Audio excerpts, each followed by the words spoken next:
I have a couple of certificates here for our salutatorian and valedictorian. So, Mr. Perkinson, if you will come this way so that we can get your picture.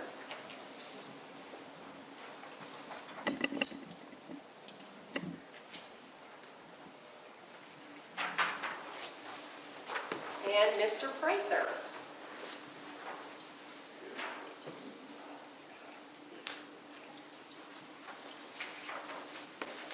Let's give these two gentlemen, they did a wonderful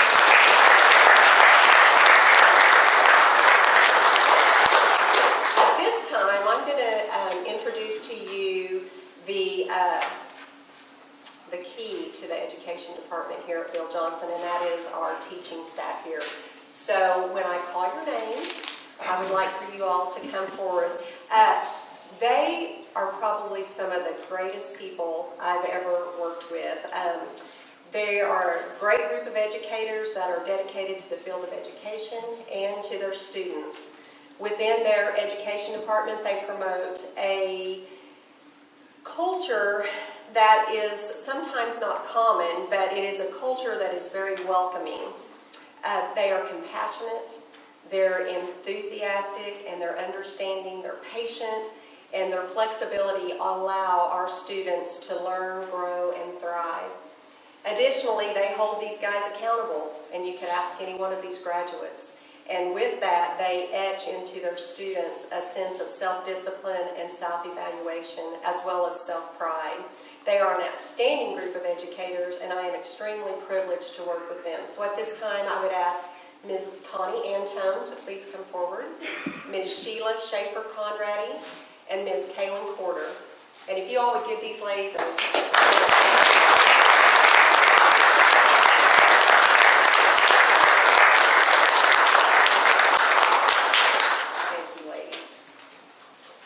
Wouldn't you graduates agree that they're some of the best?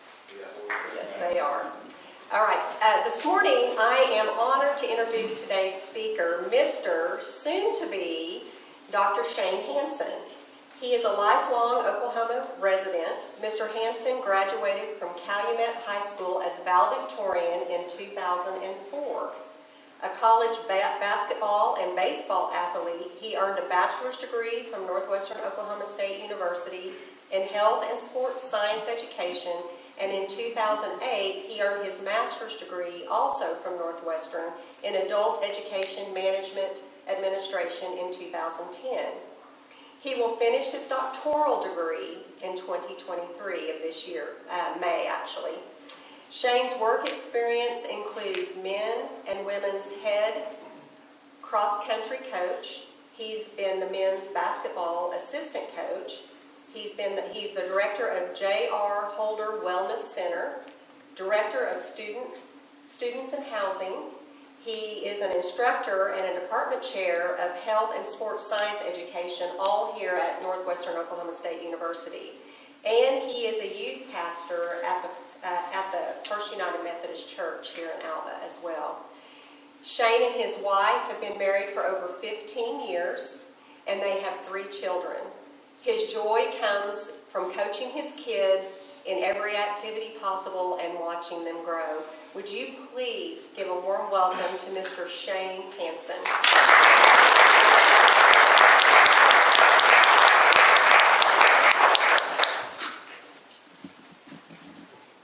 Thank you for that kind introduction. I really appreciate it. Good morning. It's an honor, it's a privilege to be here today. And I want to say thank you to Warden Guffey, the Mrs. Morgan, instructors, and every leader in this fine correctional center. I look around the room and there's so many good people that are here that have poured into you all. I know they have, because I know their hearts, and there's some great people here. Congratulations on your accomplishments that are being recognized today. This is a big deal. It's a big day for you, and I want to honor that. When Kaylin Porter called, I got to thinking about, and asked me if I would do this, if this was something I would be interested in, and I was very honored for that. I thought, how am I going to get across some important things that are relative to you all. That it's not just some guy standing up here that you're waiting to get done. It's something that's relative that can have some impact. And I have to follow the salutatorian and valedictorian. You guys did a phenomenal job. And I want to kind of highlight some of those things that you all said and then add to that. But in order to do that, I want to tell a few stories to demonstrate some key lessons I've learned in my life and lessons I think will help you all today and then down the road. So to begin with, I want to give a quick background of my life. I grew up on a farm in Calumet, and growing up on a farm is a unique place. You learn a lot of things, and I'll dive into that a little bit. But all throughout my life, I played sports, played basketball, played baseball, and learned a lot of lessons there as well.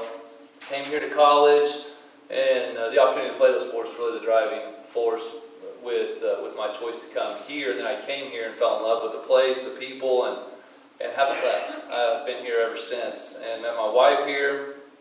And now we have 3 kids, and they're all 11 years old and younger, and have a 4-month-old, almost 5-month-old is our youngest. So I'm constantly learning, and that's going to be a theme with some of the things that I talk about here in a bit.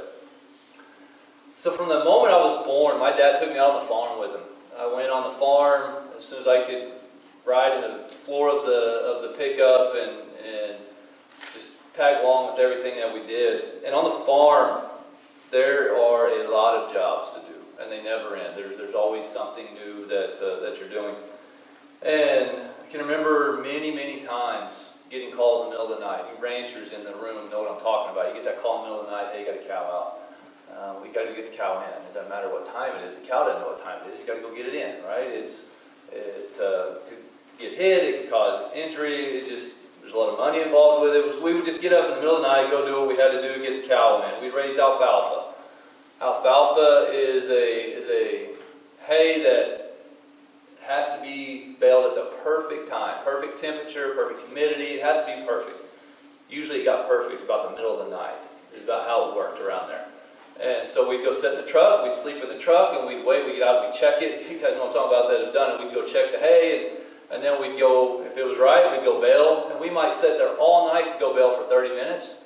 We might go sit there all night to go bale for the next 6 hours. You didn't know. And so you just had to do what was necessary to do the job right. What I learned on the farm, I learned how to work hard.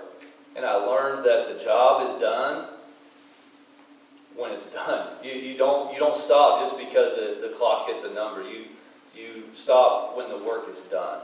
And that follow through is something that I hope to carry with me through the rest of my life. So as I got into high school, I started playing AAU summer basketball, and I was able I lived close to Oklahoma City, so I was able to go to Oklahoma City. So I got a call from this guy named Johnny Williams. None of you know Johnny Williams, but he was a legend in AAU basketball. He started AAU basketball in the state of Oklahoma. He coached every great Oklahoma basketball player that's ever come through. The Wayman Tisdales, the Mark Prices, just you name it. He coached every one of them. Well, he called me, sophomore in high school. He said, I saw you play in the state tournament. I want you on my team. I didn't know what to say. I didn't think I should be on that team. I didn't believe in myself. I didn't have confidence in myself to that point. Well, Johnny Williams, Coach Williams, called me and said something I'll never forget. He didn't know me. First off, he saw me and said, Shane, I believe in you. You do exactly what I want that will fit this team. I like the way you play. I believe in you. You're right for this team. I want you to be part of it. So I went over there. I had teammates from all over Oklahoma City, all over the state, and those guys became some of my best friends and had a great experience. And about 2 months later, Coach Williams passed away. Real sudden deal. Really unexpected. And it was a really bad time. He was in my life for 2 months, and I'm talking about him today. That was in 2001, 2002, somewhere in there. The reason is because he believed in me. He believed in me more than I believed in me. And that had an impact. And it still has an impact. And I still think about Coach Williams to this day and the belief that he had in me. He also taught me something else in that process. Not just belief, but he also taught me how I fit into this scheme. He wanted to do certain things with the basketball. Anybody here play basketball? I see some of you guys. When I drive around here, I see some of you out here. So, on a basketball team, you can't have all post players, right? You need somebody to dribble the ball up. You need somebody to hit shots from the wing. That was my job, was to shoot the ball. My job wasn't to dribble. My job was to shoot. Well, he taught me how people from all these different walks of life can all fit together and meet our individual differences for the good of a team. As a leader, when you're out of this place and you're leading in whatever capacity you're leading, whether it's your family, whether it's a business, it's in the job sector, whatever it is, embrace the differences of others and find ways for those differences to come together to make the team better, to help you and your team meet their goals. Coach Williams taught me a lot about that in that time. So the next point I want to make, I learned from my son. My son's 11 years old now. And as you all were kids, as I was a kid, and I see some kids in the room, we all ask that big 3-letter word, why, right? We asked why. And I love that about kids. My favorite thing about kids is they ask that question, why?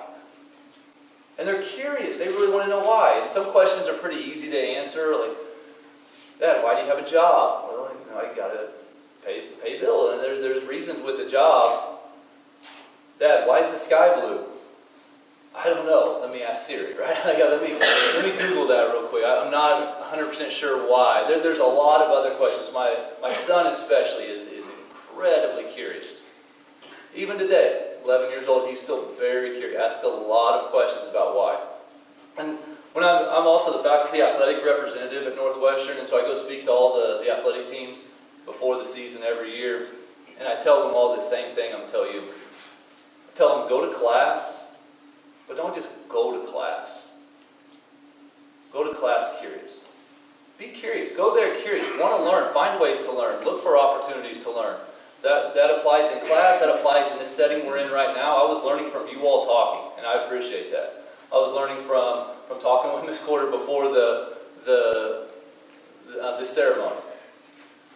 Never stop learning. Never stop being curious. Attack each day with enthusiasm. Attack these days with curiosity. And find ways. Whether it's a good situation, it's a bad situation. You can learn in every situation. But be curious. Never stop asking why. Seek those answers. We have access to so much more information. Our generation right now, we have more access than any generation in history. We have access to information that wasn't even thought of 20, 30, 40 years ago. We have to disseminate good and bad information. We get information, we have to decide, is this good, is this bad? We have to make decisions. Is this a good decision, is this a bad decision? When we get out of here, we're going to have to make decisions, right? So the next area I want to kind of dive into is along that concept, and I want to give you a visual of eagles. So that's the national bird, is a bald eagle, right? So let's think of a bald eagle. Bald eagles, when they're flying around, who do they fly around with? Other bald eagles, right? They don't fly around, and nothing against pigeons. Pigeons are a good bird, but bald eagles and pigeons don't fly around together. They might interact, but they don't fly at the same level.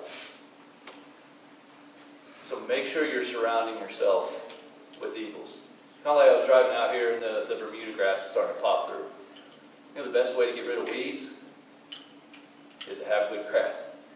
Fertilize the good, and it'll choke out the bad. Surround yourself with the good, as much good as you possibly can. Eagles, they might hang out with some pigeons, and they might help impact some pigeons in some positive ways, but they don't fly at the same level. So eagles, so I got this story from a book I read, and as I kind of start to wind down some things, eagles, just like every other bird, they can all fly at certain levels. So when you guys are out here and you look up and there's some birds flying, some birds fly here, some birds are here, some birds can fly higher. But they don't all fly at the same limit. So now think of a hurricane. When a hurricane comes, that's bad for a bird, I would imagine. I would think when a hurricane is coming, birds are in peril. So you know what eagles do? They don't just fly above it. They look at the hurricane and they say, this is meant for my harm. I'm a bird, I live in the air, and there's a hurricane encompassing all the air that I live in, right? They look, this is meant for my harm, so they have their wings and they angle their wings up and they take what's meant for their harm and that wind and it pushes them higher where then they can fly above the hurricane and ride out the hurricane from above it. They take what's meant for their harm, they use it to their advantage. When you leave here, you're going to have a lot of opportunities. You created those opportunities partly with the degree that you're getting right now. And other work that you've done. There's so many, I've got a list of all the things you all do here at the Correctional Center. This is phenomenal. You guys do so many good things. You're equipped to make good decisions. You're equipped to fly above the hurricane, take what's meant for your harm and use it to your advantage. You all right now are using this to your advantage. You're the eagle in a hurricane right now, flying above the hurricane. That's taking something bad and using it for a good. And I commend you very highly. I really, really respect that more than I can express. So in closing, be curious. Don't stop being curious. I learned that from my son. Don't stop being curious. It's a great quality. Work hard. Develop good habits. Let those habits guide you, but work hard. And don't stop working hard. Embrace your differences. Embrace the differences that you have. Embrace others' differences. And find ways to work together to make the team and yourself better. Don't underestimate the power of somebody believing in you and your power of believing in others. You're going to have influence. Believe in others and embrace that. Find a mentor. Really, I have certain mentors in my life. Some of them don't even know they're mentors, but they're mentors. Find mentors. Find people that help you choke out the weeds and let that good grass really grow. Fertilize that good grass. Those are done with mentors. Last quick story, and then we'll kind of wrap up. You guys ever seen a plant grow in the cracks? Have seen that? You guys ever seen that? There's some really good pictures. If you Google some things, there's some good pictures of a little flower growing through the cracks or something like that. That seed didn't mean to get dropped right there, probably. That seed had quite an adventure and how it got to that point. But you know what that seed did? It said, look, I'm planted here. Guess what I'm going to do? I got one choice. Blossom. Blossom where you're planted. Reach your potential in everything you do, wherever you are, whatever it is. You're doing it right now. You're blossoming where you're planted right now. You're the eagle in a hurricane, taking what's meant for your harm, using it to your advantage. Continue to do that as you leave here. This is part of building your testimony. And your testimony is going to have the ability to impact others moving forward. You've made a great decision to do the work to get the GED. The GED, it's a piece of paper, and I've got some pieces of paper sitting in my office to say I have a degree. Those aren't just pieces of paper. Those are keys. Those are keys that give you access. They give you options. They give you opportunity. Those are keys. This document that you're getting, they can't take it away. That's what Ms. Morgan said, that they can't take that away. That is access, and that is a key to a lot of directions that you want to take it. The diploma can do a lot of things if you allow it. So my challenge is to allow it and continue to work hard and find ways to impact others. Thank you for this time. I really appreciate you allowing me the opportunity, and please continue to do all the great things you all are doing here. And continue to do the great things that you're doing, and when you get out of here, I can't wait to see the results that come. Thank you for your time.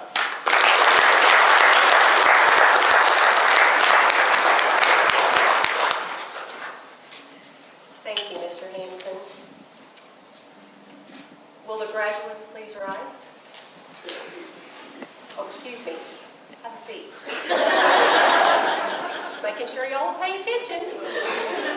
about always being nervous in something like this. I always have to make several mistakes during the graduation ceremony, or it would not be a graduation ceremony that I'm a part of. So anyway, at this time, Bill Johnson Correctional Center is extremely fortunate to have a host of churches in this community that continue to show their support for our graduates by presenting them with gifts of love. This year's gifts are provided by the Bible Baptist Church, the First Methodist Church, and the First Presbyterian Church, all of Alva, Oklahoma. On behalf of the Education Department, we would like to thank Chaplain Clapp and each of these churches and their members for their generous contributions to our graduates. At this time, I would like to ask Dr. Gina Ely, who is our Superintendent of Schools, Warden Becky Guffey, and Mr. Braggs and Ms. Conradi to please come forward for the presentation of diplomas and gifts.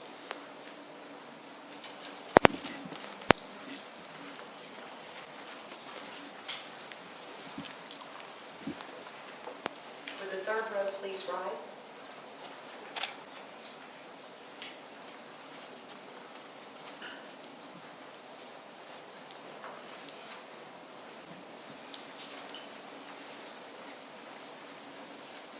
Ladies and gentlemen, this is the moment these guys have worked so hard for, and we're so proud of them. At this time, I'd like to introduce our graduates to you. Mr. Tyler Adams.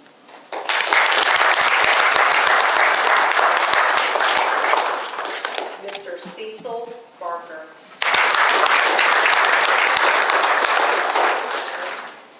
Mr. Nathan Bernard.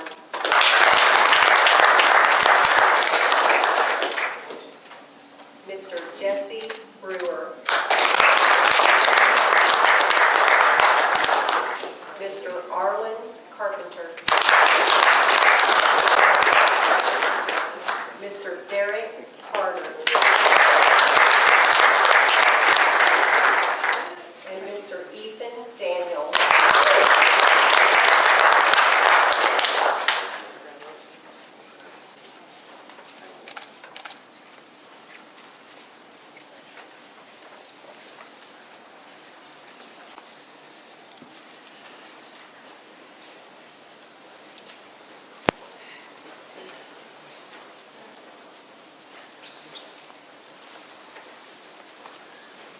Mr. Joshua Davis.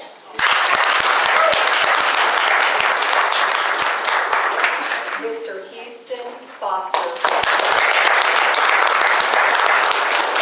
Mr. John Johnson. Mr. Kyle Johnson. Mr. Jonathan Copel. Cameron Lee,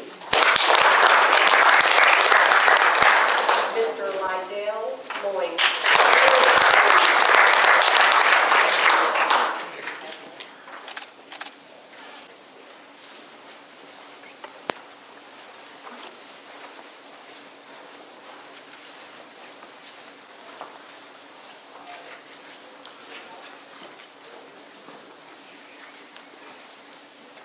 Mr. Kyle Meir,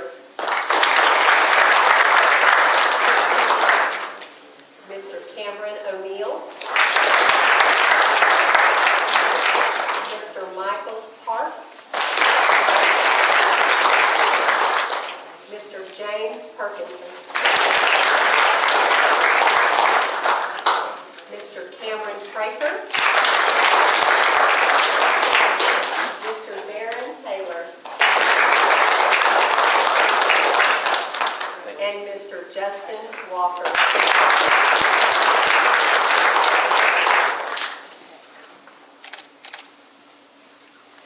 Let's give these graduates another round of applause.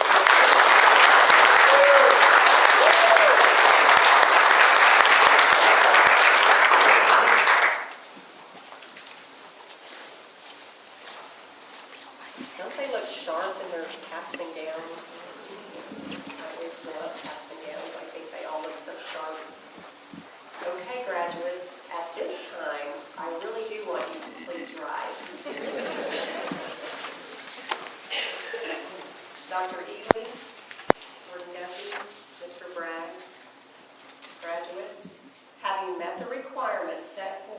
the State Department of Education and the State of Oklahoma. It is my distinct honor and pleasure to present to you the Bill Johnson Correctional Center class of 2003. Gentlemen, please move your tassels.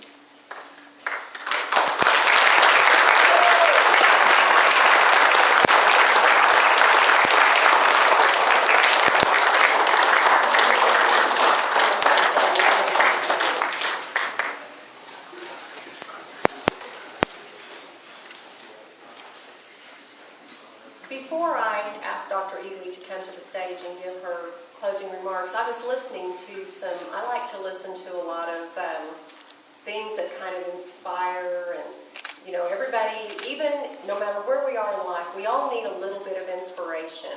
And I happen to be somebody that loves to learn about all types of inspiration. So gentlemen, I was listening the other day and I ran across this, and so I'd like to leave this with you to ponder. And it's called The Power of One More. You see, when you think about quitting, or when you think about picking back up the bad habit, you're trying to diet for a day, and then, you think, oh gosh, I can't make it to day 2 or whatever. Or sometimes you just think about throwing in the towel. Life's, sometimes circumstances seem insurmountable, or whatever the case may be. But at some point in all of our lives, we think about giving up. But I'd like for you to promise yourself this one thing when you get that thought. And that is that you won't quit for one more day. There will always be glimpses in your life when you realize that maybe you weren't the smartest, or the most handsome, or the tallest, or the fastest, or had the highest IQ. Whatever the case may be, you're going to have those glimpses in your life when you feel like you're falling short. But there's one way to correct that, and the way to correct that is make a promise to yourself. Don't get outworked. And that's an intrinsic value. Do not get outworked. Commit to always doing one more rep in the gym, making one more phone call, making one more application for that job opportunity, studying one more hour, whatever the case may be, commit to one more. Depending on the circumstances of the day, the power of one more may look like only a second, it might look like a minute, it might look like a year, it might look like a month. Whatever form it takes on, it's the quitting, the not quitting, it's the holding on and the perseverance that create the power of one more. That power will move over into the next day, and the next day, and the next day, because you've committed to not quit, to not give up for one more day. The power of one more, gentlemen, lives inside of each and every one of you. And it is up to you to nurture and determine its purpose. When applied, the power of one more in your life will be eternal. So I want you to think about that, the power of one more. Every time you think about, I can't do it again, I can't go one more day, I can't apply for one more job, I can't take on another education program because I'm too scared. You can, because you have the power of one more. At this time, I would like to ask Dr. Ely to please come and give our closing remarks. Please help me in welcoming Dr. Gina Ely.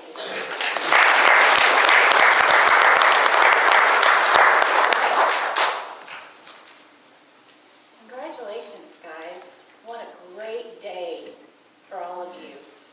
I see some of you with big smiles on your faces. Some of you are kind of stoic and holding it all in. But it's okay to be proud of yourselves. Parents, friends, children, thank you for being here and thank you for supporting them. As I listened to everybody that was speaking today, there was a recurring theme about work. We all have to work. We all have to give our best. And we all have to go on day by day by day. And it's choices we make every day that help us reach our goals. You've reached one of those goals today. You're closing your door on your undergraduate education. But don't let that be the place that you stop. Continue your education Learn something every day. Doesn't mean that you have to get in a book. Doesn't mean that you have to go to class. But learn something every day. Maybe you have something that you want to do, like learn how to fix small engines. Go and do that. Find somebody else that knows how to do that and have them help you learn. Use it for positive.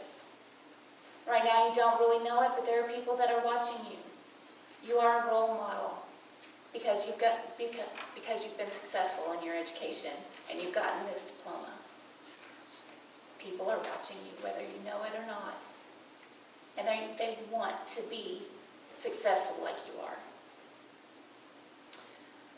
One of the things that I always say to my kids, because one of the things that Penny said was that all educators or most of our educators here for sure, are very passionate about education.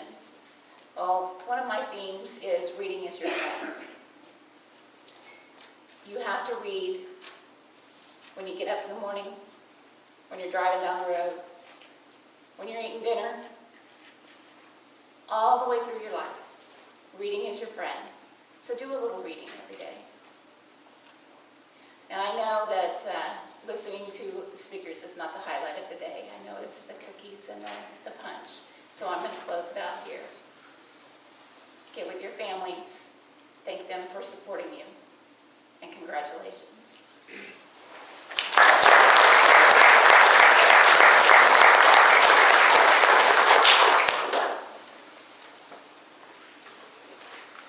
Once again, I cannot express my deepest gratitude for your attendance today and your interest in these fine gentlemen who have had the courage to do what so many have not done yet. But at some point, we're going to try to reach them. And gentlemen, as Dr. Ely just said, you are the new role models. And we appreciate being able to be a part of your journey. And we appreciate your diligence and your hard work. And congratulations on receiving your high school diploma. Immediately following this ceremony, we are going to have some refreshments out back, which is what everybody really looks forward to. But without Mr. Danny Newsom and his kitchen staff, his food service crew, we wouldn't have those refreshments. So I personally want to give a huge shout out to Mr. Danny Newsom and his kitchen crew. They have done a fantastic job. So at this time, Chaplain Clapp, would you please come and give our benediction? Okay. Would you please stand? Gentlemen, I am so proud of you guys, and we're all very proud of you. And today you're making that first step in the right direction, and God bless each and every one of you. Lord Jesus, we are so grateful, Lord, that you can take all the hard work of the staff that's here and the teachers, and Lord, that we can make a difference in someone's life. And I pray, Lord, that today that these men know that there's been a lot of investment made in their lives. And Lord, that they will go forth with this investment and that they would use it. And that you would open up doors that they thought never could be opened up again. And Lord, as you restore their lives and you bring about a beautiful new transformation, I pray, Lord, that today is just another step in that direction. Bless these men. And Lord, use them in a wonderful and a very beautiful way. For it's in Christ's name we pray. Amen. Amen.